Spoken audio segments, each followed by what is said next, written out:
जय हिंद, वंदे मातरम। मैं सावन पाईवाल, platoon commander home guard. आज मैं इस वीडियो के माध्यम से आप लोगों से एक मार्मिक अपील कर रहा हूँ। मुझे आप लोगों की सहायता की आवश्यकता है। मुझे नहीं, राजस्थान के 30,000 होमगार्ड जवानों को आपकी आज आवश्यकता है। आपकी सहायता चाहिए हमें।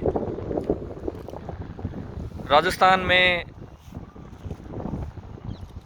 अभी हम कोरोना वायरस के रूप में आपकी सेवा में हर गली, हर चौराहे पर, हर संक्रमण वाली जगह पर हम आपको देखे जा सकते हैं। आप हमें देख सकते हैं।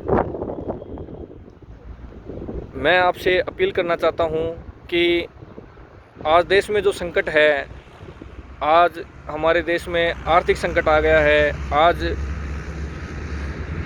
हमारे जो महामारी फैली है देश में, उससे हमारे देशवासियों का स्वास्थ्य भी खराब हो रहा है और हर प्रकार की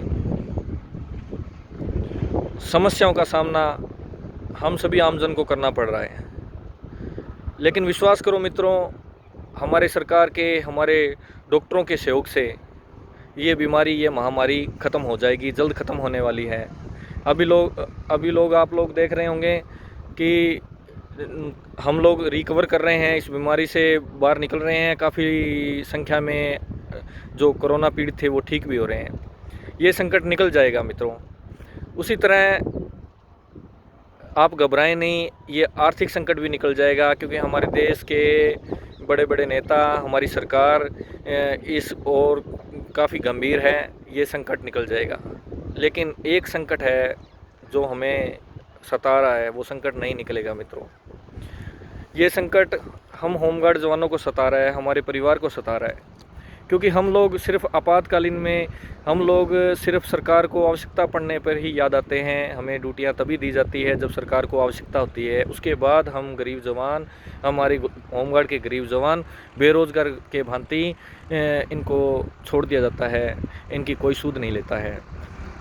आज मैं जो अपील कर रहा हूँ, वो अपील मैं हमारे राजस्थान के सभी प्रकार के पार्टियों के जो नेता हैं, सभी प्रकार के जो कार्यकर्ता हैं, सभी प्रकार के जो हमारे देश के बुद्धिजीवी और समाज सेवी और सभी प्रकार के जो हमारे न्यूज़ चैनल और जो पत्रिका प्रकाशन होती हैं, उन सभी के सभी जो पत्रकार बंधु हैं, आप सभी से मेरी मार्मिक अपील है। कृपया मेरी अपील पर थोड़ा गौर करें, क्योंकि आपके द्वारा उठाया गया कदम, आपके द्वारा हमारे लिए उठाई गई आवाज़ राजस्थान के 30,000 होमगार्ड की आवाज़ बनकर सरकार के कानों तक पहुंच सकती है। सरकार हमारी बात नहीं सुन पा रही है और हम लोगों ने काफ़ी बार सरकार से निवेदन भी किया, आंदोलन भी किए, लेकिन हमें आश्वासन के अलावा कुछ नहीं मिला।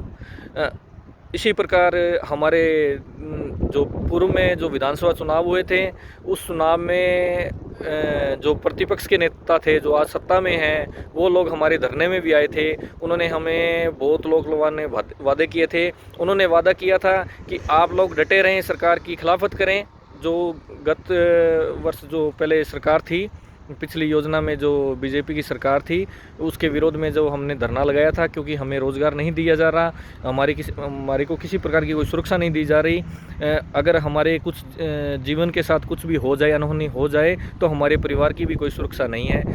इसलिए हम पीड़ित होकर सरकार के सामने हमने हमारी बात रखी थी एक धरने के रूप में। और एक धरना भी कैसा कि मतलब शांतिपूर्ण धरना, हमने आराम से बैठकर जो धरना दिया था। तो वहाँ हमारे जो अभी सरकार में जो कैबिनेट मंत्री हैं, जिनको डिप्टी सीएम का जिनके पास अभी दायित्व है, उन्होंने हमारे धरने में आकर भाषण दिया था कि आप लोग घबराएं नहीं, कांग्रेस की सरकार बनती है तो हम लोग आपके जो भी समस्या है उसको एक दिन में हल कर देंगे। हमें संविधान में संशोधन करना पड़ा तो संशोधन करके हम आपको स्थायी करेंगे, आपको स्थायी रोजगार की व्यवस्था कराएंगे, आपको राज्य कर्मचारी का दर्जा देंगे। लेकिन हुआ क्या, उस धरने में हमारे 25 जवानों की बलि ले ली गई। उन जवानों को नौकरी से हटा दिया गया। आज वो जवान घर पे बैठे हैं, उनके बच्चे भूखे मर रहे हैं। सरकार बन गई, कांग्रेस की सरकार बन गई, और वो मान्यवर जो हमारे धरने में भाषण देने के लिए आए थे वो आज यहाँ राजस्थान में डिप्टी सीएम हैं। उनसे हम बार बार मिले हैं लेकिन उन्होंने हमारी बात नहीं सुनी। वो लोग हमारे लिए कोई काम नहीं करना चाहते। वो 25 जवान भी बेरोज़गार हो गए, हमें रोज़गार देना तो दूर, उन 25 जवानों का रोज़गार भी छीन लिया गया। तो मेरा आप सभी से, बुद्धिजीवियों से, पत्रकारों से, सभी प्रकार के नेताओं से, सभी पार्टियों के नेताओं से, मंत्रियों से मेरा आग्रह है, निवेदन है, क्योंकि ये कोरोना संकट तो निकल जाएगा, ये देश की आर्थिक स्थिति भी सुधर जाएगी, लेकिन हम गरीब जवानों को ये संकट निकलते ही घर भेज दिया जाएगा। हम लोग फिर बेरोज़गार हो जाएंगे, फिर कोई चुनाव आएंगे, कोई हड़ताल होगी तो फिर हम याद कर लिए जाएंगे, तो हमारा जीवन कैसे निकलेगा, हमारे परिवार का पालन पोषण कैसे होगा। मेरे अलावा भी राजस्थान में ऐसे लोग हैं जिनकी आर्थिक स्थिति बहुत ख़राब है, उनका घर का चूल्हा जलना बहुत मुश्किल है। जब वो लोग ड्यूटी पर होते हैं तभी उनके घर का चूल्हा जलता है, उसके बाद उन्हें बर्तन बेचने पड़ते हैं, घर के कोई सामान बेचना पड़ता है, और उन्हें कोई ना कोई मजदूरी करनी पड़ती है। हम लोग पढ़े लिखे हैं, प्रशिक्षित हैं, पुलिस के समान प्रशिक्षित है, हमें प्रशिक्षण दिया गया है, हम हर प्रकार की चुनौती का सामना करते हैं। पुलिस के साथ कंधे से कंधा मिलाकर हम सुरक्षा करते हैं, पुलिस से आगे बढ़कर हम खतरा अपने ऊपर लेते हैं। तो मैं अब सरकार से तो क्या आस करूं, आप सभी जनता से, आप सभी से मेरा निवेदन है कि आप हमारी समस्याओं को ट्रोल करें, ट्वीट करें, शेयर करें, फेसबुक पे के माध्यम से करें, पत्र लिखें, जो भी प्रकार का एक अभियान चलाकर इन गरीब होमगार्ड जवानों को न्याय दिलाने का कार्य करें, इनको रोज़गार दिलाने का काम करें। 30,000 होमगार्ड के जवान और उनके परिवार हमेशा आपको दुआएं देंगे।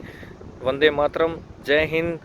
आप लोग सुरक्षित रहें, स्वस्थ रहें और अपना ध्यान रखें, और हमेशा मास्क लगा कर रखें, और घर से बाहर जाएं तो भीड़ वाली जगह से बचें, और बार बार हाथ धोएं, और अपने बच्चों का ख्याल रखें, बुज़ुर्गों का ख्याल रखें।